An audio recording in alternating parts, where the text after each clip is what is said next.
नमस्कार दोस्तों, आदर्श शास्त्री कहानियाँ चैनल पर आपका बहुत बहुत स्वागत है। दोस्तों, कहानी का पूरा आनंद लेने के लिए वीडियो को लास्ट तक जरूर देखें। अगर आपको कहानी पसंद आए तो कृपया चैनल को सब्सक्राइब जरूर करें और वीडियो को लाइक करें। तो चलिए दोस्तों, कहानी शुरू करते हैं। आज सुमन आसमान को निहार रही है क्योंकि उन्हें आसमान में हवाई जहाज नजर आ रहा है जो शायद उनके बेटे को उनसे कहीं दूर, उनके गांव से दूर लेकर जा रहा है। आंखों से आंसू बहे जा रहे हैं, लेकिन वह अपने दिल की बात किसी को बता नहीं पा रही है। होठ कांपते कांपते रुक गए क्योंकि उन्हें डर है कि कहीं उनके आंसुओं को उनके पति दीनानाथ ना देख ले। तभी उन्हें पीछे से आवाज आई। दीनानाथ बोले, अरे सुनती हो, मैं थोड़ा खेत की तरफ जा रहा हूँ। रामू काका ने मुझे कुछ सलाह के लिए बुलाया है। मैं जानता हूँ तुम्हारा मन बिल्कुल नहीं है कि तुम कोई काम करो, लेकिन मैं चाहता हूँ तुम खाना खा लो ताकि दवाई खा सको और अपनी सेहत का ध्यान रखो। ऐसा बोलकर दीनानाथ चले गए और सुमन चुपचाप वहाँ रखे हुए पलंग पर बैठ गई।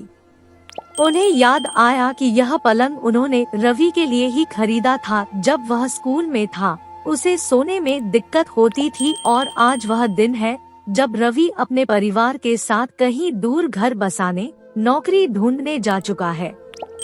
सुमन उठकर किचन की तरफ गई कि उसी समय उनकी पड़ोसन सुनैना आ गई और पास आकर कहा, क्या अब तक तुम रो ही रही हो? अरे उसे गए तो 2 दिन हो गए। अब वह अपने पत्नी और बच्चों के साथ खुशी खुशी अपने घर में रह रहा होगा और तुम यहाँ आंसू बहा रही हो।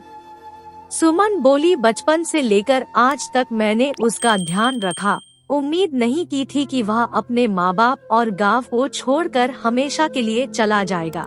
माँ हूँ उसकी, याद तो आएगी ही। सुनैना बोली, अब तुम अपने बेटे को भूलने की कोशिश करो। चला गया वह पंछी अपने पिंजरे को छोड़कर। अब भला वह वापस हमारे गांव में क्यों आएगा, और आएगा भी तो सिर्फ 2 या 4 दिनों के लिए। अरे वह पीछे गली वाली प्रमिला का भी यही हाल हुआ। उसने तो अपने बेटे को शहर इसलिए भेजा था कि वह वहां जाकर प्रमिला की मदद कर पाए, लेकिन देखो ना, बेटा तो वापस आया ही नहीं। सुमन बोली, नहीं नहीं, मेरा रवि ऐसा नहीं है। पहले तो वह मेरा बहुत ख्याल रखा करता था, यह बात अलग है कि तब वह बहुत छोटा भी था। सुनैना बोली, तुम जानो और तुम्हारा काम। मैं तो थोड़ी शक्कर लेने आई थी, मेरे घर मेहमान आ रहे हैं और दुकान खुली नहीं है।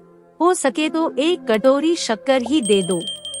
सुनैना तो वहाँ से चली गई, लेकिन उसकी बातें सुमन के दिल पर जहर सी लग रही थी। उसे मन ही मन यह डर सताने लगा कि कहीं सच में ऐसा ना हो जाए कि रवि वापस ही ना आए। धीरे धीरे 2 महीने बीत गए। जब भी रवि का फोन आता, सुमन दौड़कर पोस्ट ऑफिस पहुंच जाती, जहां वह जी भरकर रवि से बात कर पाती। आज भी रवि का फोन आया था। रवि ने फोन पर कहा, कैसी हो माँ? तुम्हारी तबीयत कैसी है? सुमन ने कहा, हाँ हाँ बेटा, मैं बिल्कुल ठीक हूँ, बस तेरी आवाज सुन लेती हूँ ना, दिल को सुकून मिल जाता है। यह बता, बहू और बच्चे कैसे हैं?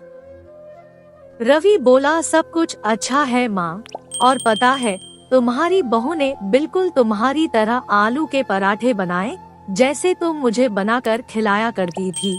बिल्कुल वही स्वाद। मुझे तो ऐसा लगा कि अब तो मैं इतना टेस्टी पराठा यहीं खा पाऊंगा।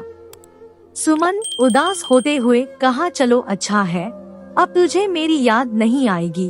अब तुम सब यहाँ कब आओगे? रवि ने कहा, माँ बार बार हमें आने के लिए मत बोला करो, क्योंकि अब हमारे पास टाइम नहीं है कि दिन भर दौड़कर आपके पास आ जाएंगे और आपकी सेवा करते रहें। यहाँ अपने बच्चों का एडमिशन भी करवाना है और मुझे अपनी नौकरी की वजह से समय भी नहीं मिलता। अब मैं फोन रखता हूँ, जब समय मिलेगा तब बात करूँगा। रात होने पर सुमन दीनानाथ से कहती है, बहू ने अगर मेरी जगह ले ली हो तो भला मेरे बेटे को मेरी याद क्यों आएगी? अब लगता है बुढ़ापा ऐसे ही बिताना होगा। दीनानाथ बोले, सही कहती हो, अब तो रवि का ज्यादा फोन भी नहीं आता और वह अपने काम और परिवार में ही व्यस्त रहने लगा है। इधर रवि को अपनी माँ और बाबूजी की बहुत याद आ रही थी, लेकिन अगर वह अपनी पत्नी को बोलता तो उसे बुरा लग जाता। एक दिन अचानक रवि और उसकी पत्नी का झगड़ा होने लगा। रवि ने कहा, तुमसे मैं नाश्ता बनाने के लिए कहता हूँ तो वह भी तुमसे नहीं होता। मेरी जो नौकरी थी वह भी छूट गई है। अब मैं नई नौकरी के बारे में सोच रहा हूँ। मैंने माँ से झूठ भी कह दिया कि तुमने बहुत अच्छा आलू का पराठा बनाया है, उसे कितना बुरा लगा होगा। रवि की पत्नी रश्मि बोली, अगर तुमने ऐसा कहा है तो मैंने तो नहीं कहा था ना, मैंने अपने जीवन में आज तक आलू का पराठा नहीं बनाया है। मेरे पापा के यहाँ तो मैं बड़े ऐशो आराम से रहा करती थी, मुझे तो वहाँ किचन में जाने की जरूरत ही नहीं थी, लेकिन फिर भी मैंने तुमसे शादी की क्योंकि मुझे लगा कि तुम मेरे लिए परफेक्ट हो। रवि बोला, अरे मैं तो अपने माँ बाप के बुढ़ापे का सहारा था, पर तुम्हारी वजह से मैंने अपना गांव छोड़ा और शहर में आकर नौकरी ढूंढने लगा। रश्मि ने कहा, तुम बात बात पर मुझे ताने मत मारा करो, तुम खुद चाहते थे अपने माँ बाप को छोड़कर यहाँ आकर बसो। अब तो रवि और रश्मि के झगड़े बढ़ते ही जा रहे थे। रवि घर में भी फोन नहीं करता और अगर घर से माँ बाबूजी फोन लगाते तो रवि काम का बहाना करके टाल देता। अब उसे भी अपने माँ बाप बोझ लगने लगे और वह सोचने लगा कि जल्द से जल्द वह अपने लिए शहर में ही नया घर ले ले, ताकि किसी प्रकार की दिक्कत ना हो। अब सुमन और दीनानाथ दुखी रहने लगे, क्योंकि वह समझ गए थे कि उनका बेटा वापस नहीं आएगा और बुढ़ापे का सहारा नहीं बन पाएगा। एक दिन अचानक दीनानाथ जी को एक उपाय सूझा और उन्होंने खुश होकर सुमन को बुलाया। सुमन ने कहा, क्या बात है जो आज इतना खुश हुए जा रहे हो? दीनानाथ जी ने कहा, तुम्हें याद है हमारे घर के बगल में 4 कमरे हैं और वैसे भी वहाँ पर कोई नहीं रहता, और हमने उसे इसलिए बनवाया था ताकि हमारा बेटा अपने परिवार के साथ वहाँ आराम से रह सके। लेकिन अब वह यहाँ नहीं आएगा और इसलिए मैंने सोचा है कि क्यों ना हम उन कमरों को स्कूल और कॉलेज में पढ़ने वाले बच्चों को किराए पर दे दे, ताकि हमारे लिए वह बुढ़ापे का सहारा बन सके और उनकी बदौलत ही हम आगे खुश रह सकें। सुमन बोली, अरे वाह, यह तो बहुत अच्छी बात कही आपने।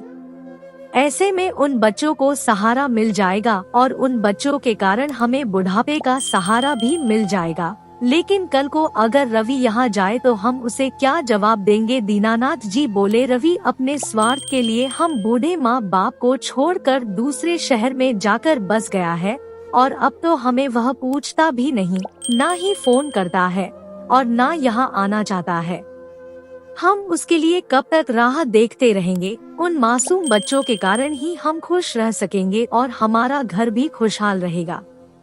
कुछ ही दिनों में उन 4 कमरों में कई सारे बच्चे आ गए जो किराए पर रहने लगे और साथ ही साथ खाली समय में सुमन और दीनानाथ जी के साथ आकर बातें करते, जिससे सुमन और दीनानाथ जी को बहुत अच्छा लगने लगा और अब उनकी दिन भर की थकान और दुख दर्द खत्म होने लगा। किसी तरह जब यह बात रवि को पता चली तो उसे बहुत बुरा लगा कि उसके ही माता पिता ने ऐसा किया, लेकिन वह समझ चुका था कि उसने भी अपने माँ बाप को छोड़कर अच्छा नहीं किया।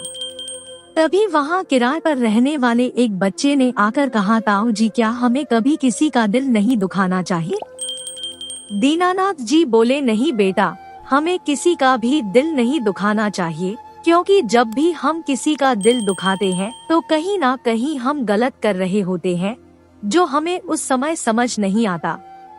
ऐसे में अच्छा होगा अगर हम सबको खुश रखें, तो हम हमेशा खुश रह सकते हैं और हमेशा उम्मीद उन्हीं से रखो जो तुम्हारे उम्मीद पर खरे उतर सके।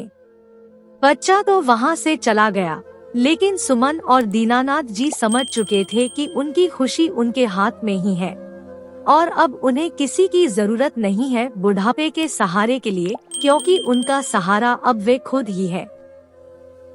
आज के वैश्विक समाज में घर से दूर जाना मजबूरी है। मजबूर होकर ही कोई इतना बड़ा फैसला ले पाता है, परंतु घर परिवार को संभालने की जिम्मेदारी से दूर कभी नहीं भागना चाहिए। अपने आर्थिक लाभ के लिए घर से दूर जाने में बच्चों की कोई गलती नहीं होती है। हर कोई चाहता है कि वह अपने घर वालों के पास रहे, लेकिन भविष्य की चिंता और जिंदगी के उतार चढ़ाव ही हमें अपनों से दूर करते हैं। ऐसे माहौल में दोनों को एडजस्ट करना चाहिए, थोड़ा बच्चों को तो थोड़ा पेरेंट्स को भी, लेकिन कभी नहीं वाला अवसर कभी नहीं आए।